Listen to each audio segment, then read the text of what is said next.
Salute is a program for and about men and women who have served our country.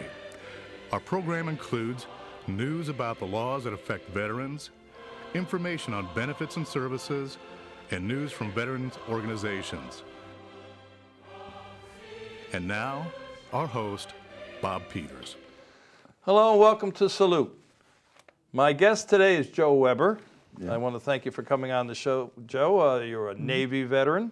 All right. And you are, well, along with some of the other individuals we've had on here, are a member of the Veterans of Underage Military Service, correct? That's correct, yeah. And where are you from, and how old were you when you went in? 16. 16. 16, yeah. I was born in Michigan, little town of Fowler, north of Lansing, Michigan. My cousin and I skipped school, which we used to do frequently. Yeah. And go cruising around, see what was around. And we was in Lansing one time, and they had to sign up that Uncle Sam needs you. And we said, well, let's go and see what that's about. So we went in the recruiting office there, talked about the Army, and of course we remembered the movies, Wake Island and the newsreels. Well, we sure didn't want to get into all this stuff, walking and tramping through the mud. We talked to the Navy guy, and well, that sounded pretty good there. The Navy, you got a nice clean bed, ship, and so forth. We can always swim. We're getting a lifeboat. We get sunk. Of course, that's the way you thought about it, because all the newsreels and everybody we knew older than us was in the service of one form or another. And they was coming home, and those 5220 guys was pretty tough. That's why I got $20 a week for 52 weeks, I think is what it was, 5220. I don't know, I haven't heard that one. Yeah, 5220 seems to stick in the back of my mind here, yeah. So you went in what, you said 1948, right? 47. 47. 47 I joined up and went in boot camp in January 11th, 48. Now, you had not finished high school, had you, or no? No, no, I was in 10th grade. In fact, I was taking 10th and 11th together because they held me back a grade one time. And this is a Catholic school that I went to. And of course, then that leads me into how I got to change my age. So yeah, I was going to ask you yeah, that. Because Barney and I, my first cousin, he was older than I, so he could go, but I had to wait until I was 16 or 17. So I talked to his brother, and he had the gas station in town. He said, heck, you go up to the church and get Father Esper to give you the birth certificate, baptismal, and I'll just change that 1 to a 0 for you. You're old enough then. Okay, so that's what I did. And I still have that at home. You can still see it's kind of faded. The 0 was in there, faded out. But anyway, that's what got me in the Navy. And of course, when I got time to go, Barney changed his mind, so he decided not to go. Oh, thanks, Barney. Yeah, right. So, of course, it didn't bother me. Well, all right, so I went alone, and my buddy skipped school and took me to Lansing to catch a train to Great Lakes, and that's what we did. So got to boot camp, and boy, boot camp was something. Boy, I remember getting off of there because there was snow, and the train stopped, and I could see the gate over there about this. I mean, I'm used to farm fences, you know. This thing was about 20, 30 feet tall, and a Marine standing at each end of it with a rifle. And man, these guys really mean business. There's no skipping school here. No, no, because that's called bad time. That's right. It doesn't count towards your good time. I got that story too. They told me that. Yeah, right. So of course, then when you get into there, well, I guess they say they give you a box. We all stand in a big auditorium room and give you this box. Get this box, all right, take off everything. And you put everything in this box. Well, here we're all standing around, about a couple hundred guys. They're all naked as jaybirds. And then they run you down through the shower, give you a haircut, and do all of this stuff to clean up everybody. Because coming from all over different parts of the states, you know. Did you tell them when you were giving me a haircut just a little off on the side? Oh, a little off, right? Yeah, I go zoom right down to the skin top. So, but the most impressive thing was, of course, growing during the Depression, we never got new clothes. And here I was, man, to get 2 brand new pair of shoes, nice new uniforms and shirts and everything. I mean, it was just really, just the smell of it and all. It was really impressive about, boy, oh, this is all going to be all right. Well, anyway, gee, I guess talk about boot camp. Well, one of the guys I met on the train from Lansing or St. John's, him and I got to be buddies. Well, he was in a different company than me. So one night I decided to go over to his barracks. I got back, and this guy we had there, he was our chief petty officer for the barracks. Well, he decided to have a GI party. So I didn't know. I said, well, I'm not a mind reader. You know, I didn't know you were going to have. He's supposed to know. He's supposed to be here. I said, well, I was off. And he said, you pack your bag, sea bag tomorrow, be in this office at 16:30. And myself and 2 other guys missed it. So the 3 of us was there with our sea bags packed, and the barracks are shaped like figure H's. So he had to throw the seed bag out the furthest part, run back inside or outside, pick it up, throw it back in and out 30 times in 30 minutes. Well, of course, that was a pretty tough job. Of course, growing up in a small town, I worked in the farm for $1 a day in the summer. And I was driving truck around town, because we learned to drive about 11, because all the guys were in the service. So as soon as you could walk pretty good. Well, so anyway, I was in pretty good shape. So I managed to do it. But those other 2 guys, they was out there several nights. Really? Doing that. It was a tough job. But anyway, after that, he respected me, and we got along. The reason I guess he had that was I saw him on the train. He was an Army veteran. And he had on his Army trench coat, and he had sandals. And here it was snow and freezing. I grew up in Michigan. You know, you don't walk around with sandals. No. And I don't care where you're from. Right. He looked Not the pretty. snow, no. And he looked pretty grubby. And I guess I kept staring at him on the train. There, and he probably realized that that I was looking at him. So he let me know. But I found out later that he was a pretty tough guy in a rough time in the Army, and so. So anyway, he taught me the lesson about throwing the sea bag out the window. But I guess, yeah, there was so much snow that winter, we had tunnel practically. The snow was up over our head, going to the chow hall and back to barracks, and over to the... This is going to sound like the story my father used to say to me. How every year he walked to school, every year the snow got a foot deeper, and it'll walk out a mile longer. That's what I did too. Yeah. Right, yeah. That's a famous story. I guess it passed through the years. Yeah. Yeah, but it's very cold up there, I hear. Oh, it was cold right off Lake Michigan. Yeah. And of course, then after boot camp, we got the last troop train, I think, out of Great Lakes to Norfolk. And this ship, I mean, it took us 3 days because we had to pull off to a siding every time a commercial train would come through. So we was on an old chair. I think it had wooden chairs in it yet. It was so old, such an old train. But we got to Norfolk, and I remember we got there about 1 o'clock in the morning. They put us in this barracks and got us back up about 4 and took us out to the ship. And these buses, I remember looking at that ship and looking at the eyes where the ropes go through. Man, I'd never seen anything that big on a boat, you know. Anyway, so everybody on board, of course, the Mount Olympus just came back from the South Pole, from Admiral Byrd. And it was rust, round from rust from one end to the other. So no matter what you wanted to strike for, you went Deck Force 1, Deck Force 2 to paint and ship, get the order, ship back in order. So I was back there chipping, and I kind of, on off duty, I'd go up the bridge and watch how the ship was run. And I got to be a buddy with some of the guys up there, so I'd go with them, watching, you know, checking the compass against the magnetic and so forth, and watching doing the charts and all. That was interesting. So the chief said, you're up here a lot. Would you like to strike for quartermaster? I said, yeah. So at that time, it was tough to get off that deck force, so they had to draft. What rank were you when you went there? Seaman. Seaman. Seaman. Now you're talking about another rank of quartermaster. Quartermaster striker. What is that? Explain that to the people, because I don't even know what that is. A striker, that means you're going to strike. You learn the trade, and then once you do it, then you take a test, and then you be a petty officer.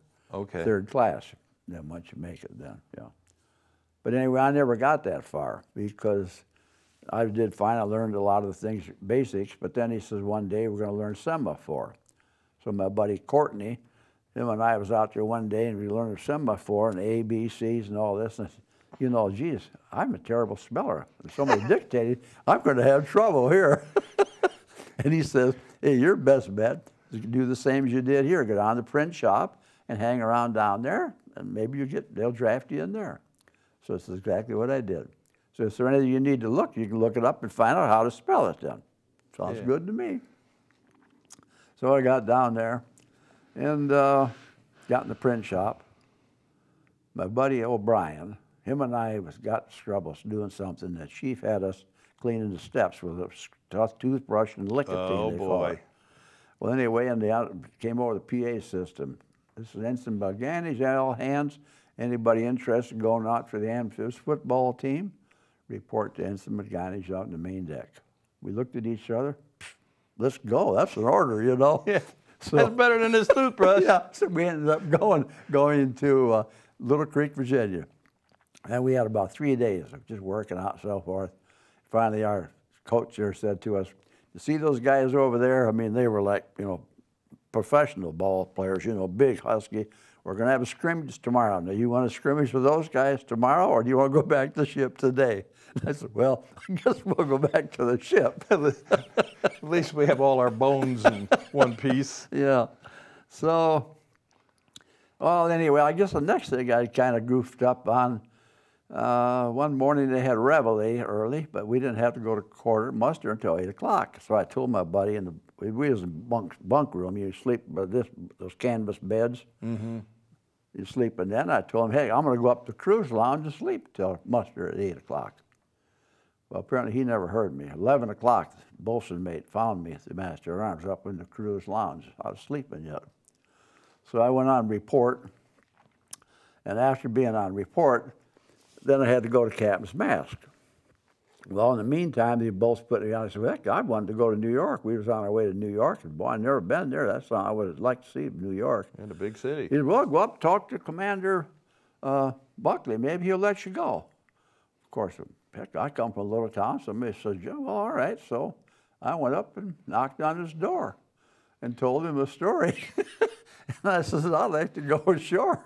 And he says, "Well, I don't know about that." He says, "I don't know." He says, "I can't do anything right now, but I'll see you at Mask." So at Mask, got up there a few days later, and he said, "Weber, all right, now what was that story you was telling me?" I gave him a big, long story, added to that probably. And I kind of told him again. He said, "Well, you are going to get an alarm clock, aren't you?" And I just said, "Well, I don't know. The master at arms stand up." He started poking me. He said, "Yes, sir." So anytime I saw Buckley around the ship, he remembered the incident. He said, "Weber, you keeping that alarm clock working? Working for you?" "Yes, sir." "Okay." Well, anyway, well, Buckley, he happened to be the lieutenant that took MacArthur off the Philippines. And he wrote the book, They Were Expendable. So he was really quite a hero and a PT guy. I mean, he was a real nice guy, but a rough and ready type of guy, too. All business. Yeah. But so anyway, I did get a little extra duty from that, though. They had myself and another guy in a dinghy. We was at port over in one of the islands in the Caribbean, painting the water line. Well, of course, every time a swell would go by, the boat would go up, our dinghy would go up and down, and the boat, with our paintbrush would go up, paint would come out of the bucket all over us. We was having a hell of a time. Well, in the meantime, a lieutenant came by and saw us down there. He pulled us up, and man, he reamed that bosun made out, master at arms, for having us over there in this rough water, painting the water line. So needless to say, that bosun mate is the same one that got upon me sleeping. He never, after that, him and I got to be pretty good buddies. So that was about it. Then I guess, O'Brien, he heard about this new lithographer school in Washington, D.C. Let's go put in for it. So we put in for it. Well, I happened to get it, and he didn't get it. I don't know why. So I got my orders. I was getting my orders up at the lieutenant's office there, a little office up in the bridge or lake. And I says about Washington, "Boy, that sounds like a nice place. I'd like to stay there." Pretty good. He said, "Weber," I said, "What do you mean stay there? You're coming back to this TAD, temporary additional duty." He had a rubber stamp. He put it all over my orders. "You're coming back here. Don't even think about staying in Washington, D.C." Well, I got to D.C. And the main printing plant was over in the Pentagon in the basement. But they had the copy preparation, the theory of lithography, etc., down the main Navy building, right next to the executive office. He was, Mr. Spence, was director of Navy publications all over the world. But he wanted to upgrade the school to civilian standards. So he had all the students come in, sit around his office there, wanted to go around, and I was sitting over here about this side. And he said, "Well, he thought about the school," and I said, "Well, they should be teaching minor repairs." We held the whole fleet up. This is the Amphibs flagship I was on. Held the whole fleet up for one day to get the print out the operation orders. So we should be teaching minor repairs of all the equipment in the print shop. Yeah. And So I told him a few other things, went back to class and walked in the door. The instructor said, Weber, back to Mr. Spence's office. So I got up there. He props his feet. All right, tell me that again now. What else should be done on you think you should be done? And I said, well, and I'd like the job, I think, too. I'd like to do that. Well, we'll see. But anyway, they kept me as an instructor, and he had me write, his secretary, write letters to everybody, IBM, Veritype Machine, Hit Express. So I went to all those different schools then. And that was kind of interesting. I never realized I went to IBM school in Poughkeepsie. They took us to school from the plant to the schoolroom. There was a house outside of the factory in limousines. And we could eat all we could eat, first class. But all these guys there were all shop superintendents from all over the world. And I was the only swabby there. And it never dawned on me until years later that I instigated that whole thing. Never dawned on me at the time when I was going through all this stuff. So, let's see. I talked to the instructor one night at the country club. They gave us temporary memberships to the IBM Country Club, too. You belong to the country club, too? Sure. They treated, well, of course, you know, this was the Navy, and this is their chance to show the Navy and all the supervisors to buy IBM equipment, looking back at it later. Yeah. So they treated us first class. Of course, I was like the son to all the other guys there because they were all plant superintendents all over the world. And I said, boy, you know, I'd like to join IBM. I said, boy, this is a nice company. He says, if you don't like regimentation, don't join IBM. He says, they called me Friday to report here Monday morning. The government's got this special class we're putting together for the government, and you're going to be one of the instructors. And so, of course, that's what I didn't like the Navy, the regimentation. I'm kind of a... Yeah, you weren't into the alarm clock thing. Yeah, right, there you go. So anyway, that was good. Then, well, I don't know, I guess I may as well tell you that I got married. You got married while you were in the Navy? Yeah, I met the lady there at Main Navy Building. We met at the cafeteria where we ate lunch every day. Mm-hmm. And of course, when I got into something I liked, I'd studied everything I could read about lithography and printing and so forth. So I was always studying, learning all these things. So she thought I was a very studious person, I guess, at that point, which I wasn't. But when I had a goal to do, I did. Well, anyway, so let's see, we got married. I thought I had something I was going to tell us something might be interested. I forgot where I was going there with it. We'll get back to that in a minute. Let's just show this picture here when you can redo your thinking process there. Yeah, that's me. That was it, yep. That was taking a basic, I assume? Actually, we took this aboard ship. Aboard ship? Aboard ship. The photo lab was right next to the print shop. Mm-hmm. And we slept in the print shop. But that was another benefit of being there. We had bunks around the wall in the print shop, so we didn't have to get up forever. You knew all the angles, my friend. That ended up, well, the photo lab was next door, so we used to mess around, taking pictures and doing things, and that's where we took that. That was aboard ship there. Did you, you said you left prior to getting your high school diploma. I'm assuming somewhere along the line you must have gotten... Yeah, I took the test. Yeah, I took the equivalence test. Yeah, equivalence, yeah. I did that, yeah. Okay, so we get back to where we met this lovely young lady in the cafeteria. Oh, that's right. So, yeah, so I started, I needed a job because, you know, here we're going to get married. So anyway, I got a part-time job. She found the ad in the paper. I was reluctant about doing that too, I think, selling. So I went on over there to the interview, and it was selling wherever cookware. And I cooked one meal. Man, nobody bought a thing.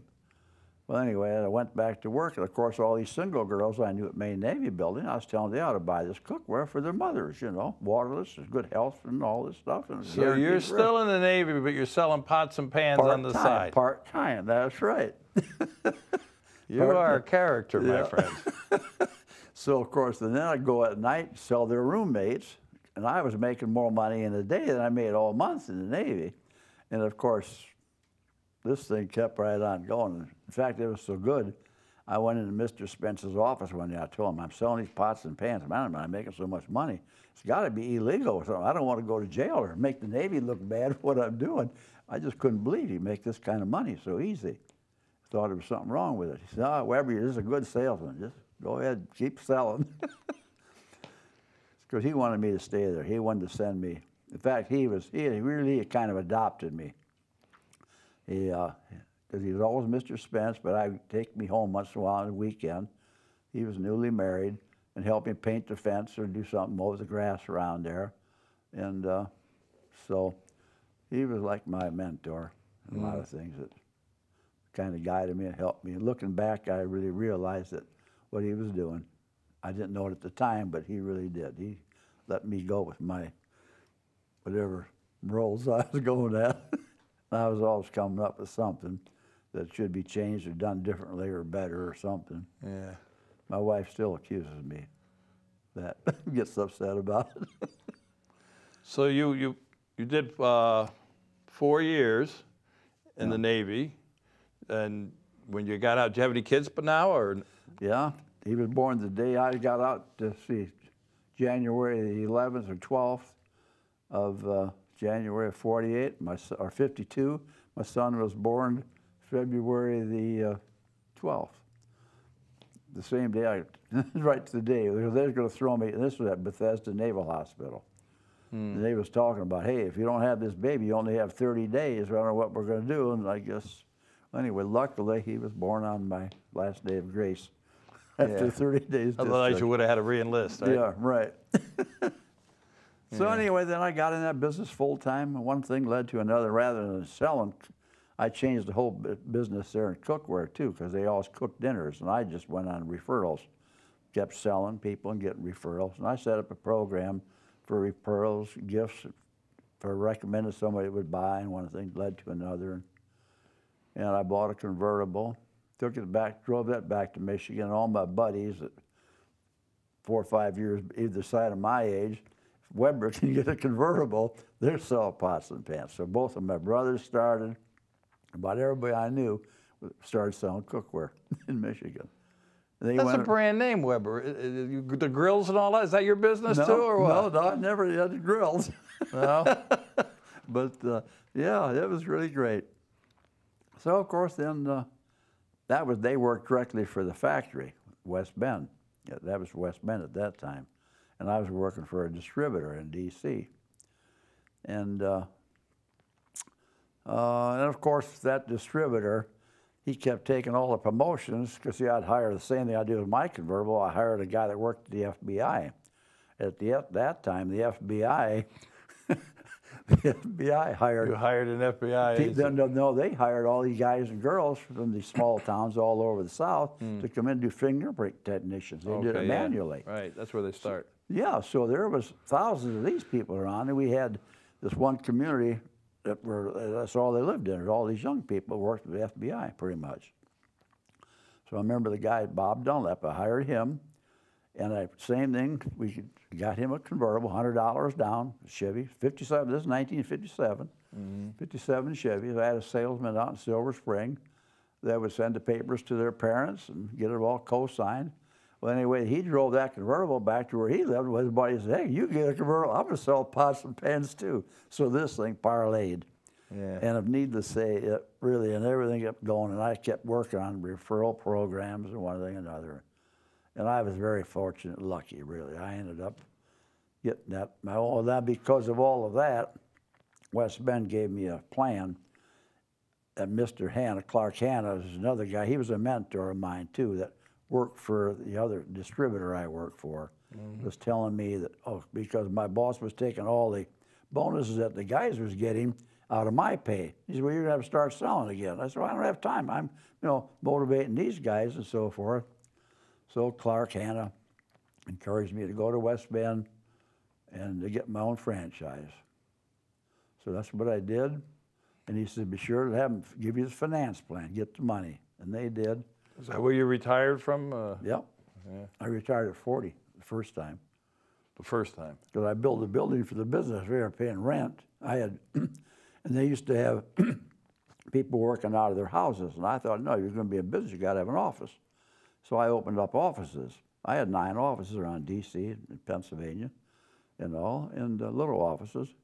And I just had a main office, and I decided that to build an office for the building because the direct sales wasn't really too popular, I guess. It didn't have a too good image. So I figured build this building, create a better image for the whole company and everything.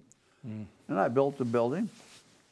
And then Mr. Hanna had a stroke. One thing led to another. Well, anyway, I built some more buildings. Then I decided that that's what I'm going to do.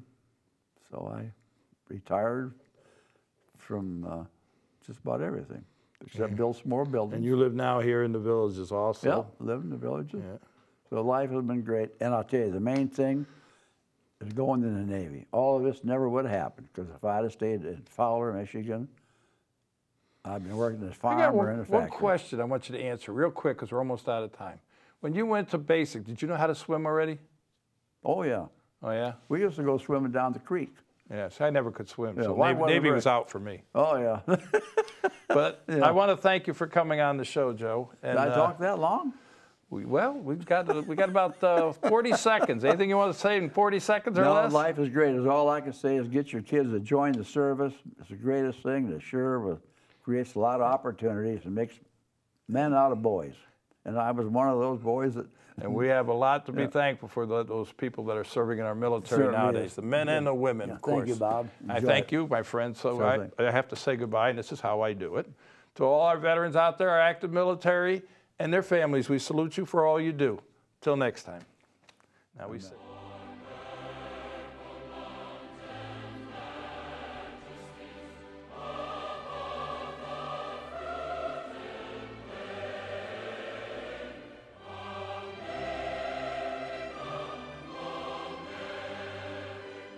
We are now entering our 3rd year salute here at Lakefront TV. We've had many great guests and veterans organizations share their stories with us. We'd like to hear from you too. If you're a veteran or a veterans organization, Lake Sumter counties, please give us a call. Lakefront TV can be seen all over Lake County and the Villages and worldwide at lakefronttv.com.